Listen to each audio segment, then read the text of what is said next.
বিশেষকৈ আজি ইয়াত আজি ডিফু চহৰত মহাত্মা গান্ধী পাৰ্ক প্ৰাংগতে আমি আজি প্ৰটেষ্ট ডেমনষ্ট্ৰেশ্যন কৰিছোঁ। সেই প্ৰটেষ্ট ডেমনষ্ট্ৰেশ্যন মেইন কাৰণ হৈছে আজি সন্ধিয়া সময় আমাৰ ভাৰতীয় জনতা পাৰ্টি সাংসদ মালদা উত্তৰৰ MP খগেন মুৰ্মুৰ লগতে শিলিগুৰি বিধায়ক চৰকাৰ ঘোষ তেখেতে দুজনে আজি বান্ধ য'ত বান্ধ হৈছে বান এলেকাত তেখেতে ভিজিট কৰিব গৈছিলে।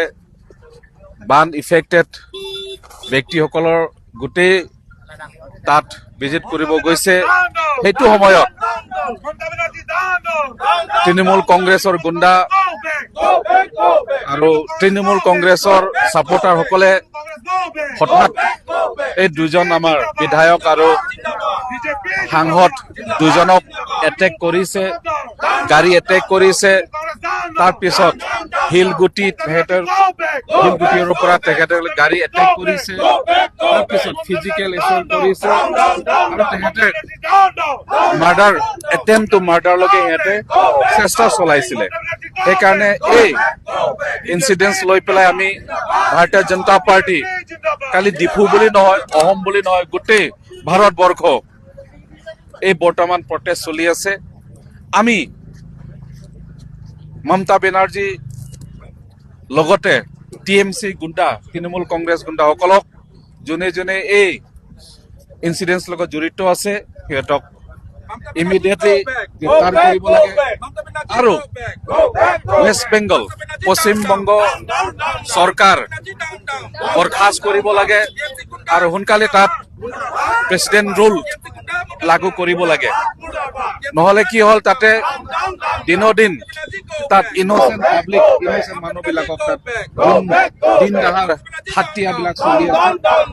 আশা কৰিছোঁ আমি ভাৰত চৰকাৰ আৰু আমাৰ অমিত শ্বাহ ডাঙৰীয়া প্ৰধানমন্ত্ৰী আমাৰ তেখেতসকলক আমি ৰিকুৱেষ্ট কৰিছোঁ সোনকালে মমতা বেনাৰ্জী চৰকাৰ বৰখাস্ত কৰিব লাগে আৰু ইমিডিয়েট তাত প্ৰেচিডেণ্ট ৰুল হ'ব লাগে বুলি আমি ডিমাণ্ড কৰিছোঁ।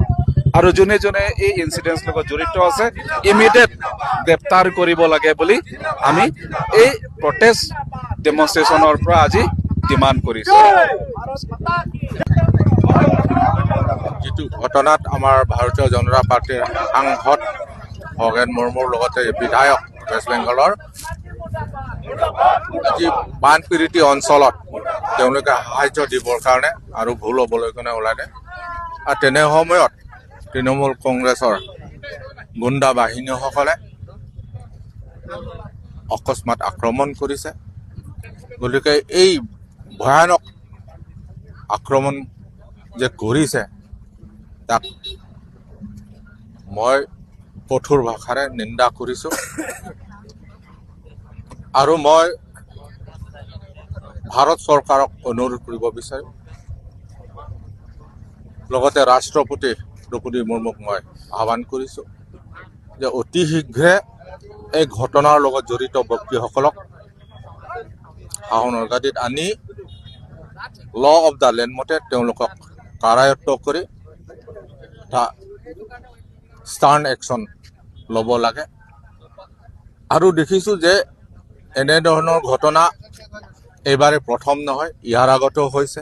আমাৰ বিজেপিৰ কাৰ্যকৰ্তাসকলৰ ওপৰত এনেধৰণৰ আক্ৰমণ আগৰ পৰাই চলি আহিছে, কিন্তু আজি চৰম সীমা পাইছে। এজন সাংসদ, ৰাইজৰ প্ৰতিনিধি, মেম্বাৰ অফ পাৰ্লিয়ামেণ্ট আৰু মেম্বাৰ অফ লেজিছলেটিভ এছেম্বলিক শাৰীৰিকভাৱে যে এটা এটেম্প টু মাৰ্ডাৰ কৰিছে, সঁচাকৈ এই ঘৃণনীয় কাণ্ডক মই নিন্দা কৰিছোঁ। আই ষ্ট্ৰংলি কণ্ডেম দ্য এক্ট। আৰু জানো যে ৱেষ্ট বেংগলত মমতা বেনাৰ্জীৰ যি ঘন ভিত্তি, যি মাছ বেইছ বুলি কওঁ, দিনক দিনে হ্ৰাস হ'বলৈ ধৰিছে। আৰু এইটোৱে প্ৰমাণ যে আজিৰ দিনত ৱেষ্ট বেংগলত মমতা বেনাৰ্জীৰ পপুলাৰিটি কমি আহিছে, যাৰ পৰিণামস্বৰূপে আজি এই ঘটনা তেওঁলোকে সংঘটিত কৰিলে। গতিকে মই কঠোৰ ভাষাৰে নিন্দা কৰিছোঁ, তীব্ৰ ভাষাৰে মই গৰিহণা দিছোঁ।